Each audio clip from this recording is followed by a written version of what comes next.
సుమన్ టీవీలో మీ personal and business promotions కోసం కింది నెంబర్కి కాంటాక్ట్ చేయండి. శ్రీరాముడు నడియాడిన పుణ్యభూమి ఆ నేల. సీతారామ లక్ష్మణుల వనవాసానికొచ్చిన సుందరమైన ప్రాంతం అదే శ్రీరామగిరి.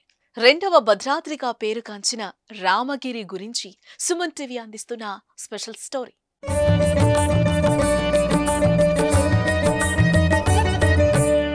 శబరి నదిని తనలో కలుపుకుని పరవళ్లు తొక్కుతున్న గోదావరి నది ఒడ్డున కూనవరం మండల కేంద్రానికి 12 కిలోమీటర్ల దూరంలో ఉంది శ్రీ రామగిరి పుణ్యక్షేత్రం. ఈ పుణ్యక్షేత్రానికి సంబంధించి ఎన్నో విశేషాలున్నాయి. శ్రీరామగిరిని గోదావరి కట్టున శ్రీరాముడు నడయాడిన పుణ్యభూమి అని, సీతారామ లక్ష్మణుల వనవాసంలో ఇక్కడికొచ్చారని పురాణాలు చెప్తున్నాయి. సీత అపహరణ సమయంలో రావణుడితో జటాయువు పోరాడింది. రావణుడు జటాయువు కాళ్లను, రెక్కలను ఖడ్గంతో ఖండించాడు. జటాయువు కింద పడిపోయింది. సీతాదేవి కోసం రాముడు అన్వేషణ ప్రారంభించాడు.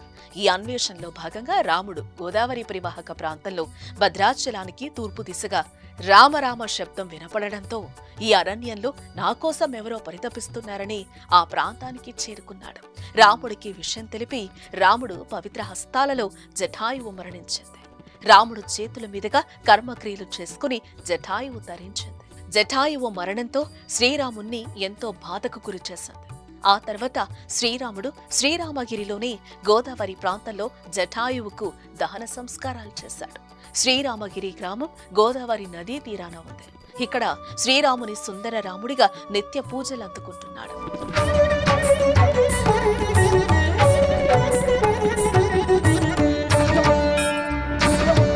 సీతాపహరణ జరిగిన సమయంలో ఇక్కడున్న వాలిశుగ్రీవుల గుట్టల్లో ఓ గుట్టలో మాతంగి మహర్షి ఆశ్రమం ఉండేదని, ఆ మాతంగి మహర్షి ప్రతినిత్యం కూడా సీతాదేవిని భక్తితో కొలిచేవారని పురాణాలు తెలుపుతున్నాయి. మాతంగి మహర్షి ఇక్కడ సీతాదేవిని ప్రతిష్ఠించి సుందర సీతారామస్వామిగా పేరు పెట్టడం జరిగింది. అందుకు శ్రీరాముడు మాతాంగి మునిని ఆశ్రమంలో దక్షిణాభిముఖుడిగా చతుర్ముఖ దీక్ష చేశాడని, ఈ దీక్ష చేయటం వల్ల యోగరాముడుగాను, ఆ సీతమ్మను ప్రతిష్ఠించటం వల్ల శ్రీ సుందర సీతారాముడిగాను పిలువబడుతున్నాడని, నిత్య పూజలు అందుకుంటున్నారని పురోహితులు తెలుపుతున్నారు. సాక్షాత్తు శ్రీరాముడు బస చేసిన గిరి కావటం వల్ల శ్రీరామగిరి అనే పేరొచ్చింది. భద్రాచలంలో జరిగే సీతారాముల కళ్యాణానికి శ్రీకారం చుట్టేది ఈ శ్రీరామగిరిలోనే. ఇక్కడి స్వామివారు కళ్యాణ తలంబ్రాలు ప్రక్రియ ముగియగానే భద్రాద్రి రాముడి కళ్యాణం ప్రారంభమవుతుంది. శ్రీరామనవమి ఉత్సవాలు ఎంతో ఘనంగా శ్రీరామగిరిలో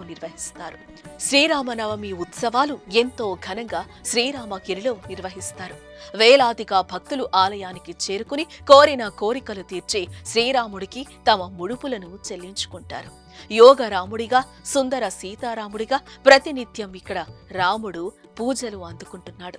వారి సుగ్రీవులు యుద్ధం చేసిన కొండ ఈ ప్రాంతంలోనే ఉండడంతో ఇక్కడ ప్రత్యేకత సంతరించుకుంది.